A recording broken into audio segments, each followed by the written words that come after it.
Hey everyone, today I'm going to show you how to find the recent players list from games on your Steam account. Without any further ado, let's get started. First, open your Steam app and log in with your credentials to access your account. Once you're logged in and on your main Steam dashboard, direct your attention to the upper left corner of the screen. You'll see a tab labeled Friends. Go ahead and click on it to open your Friends menu. This is where Steam keeps all your social features organized, including your friends list, friend requests, and other player connections.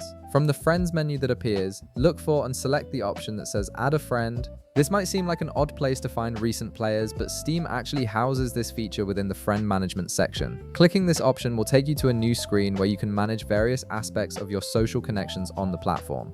Now, on the left panel of this screen, you'll notice several options for finding and adding players. Look for the option labeled Recently Played With and click on it. This is the key feature you're looking for. It displays a list of all the players you've recently matched with or encountered in your games, making it easy to reconnect with people you enjoyed playing with, or even identify players you might want to avoid in the future.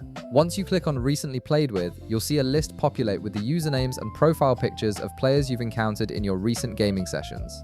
This list is incredibly useful if you want to add someone as a friend after a great match, or if you need to report problematic behavior. Keep in mind that some players may have private profiles, which means their full information might not be visible to you. In these cases, you'll see limited details, but you should still be able to view their basic username and avatar. It's also worth noting that your recent players list can reset or clear itself over time if you haven't interacted with these players. Steam doesn't keep this list indefinitely, so if you want to add someone you played with a while ago, it's best to do it sooner rather than later.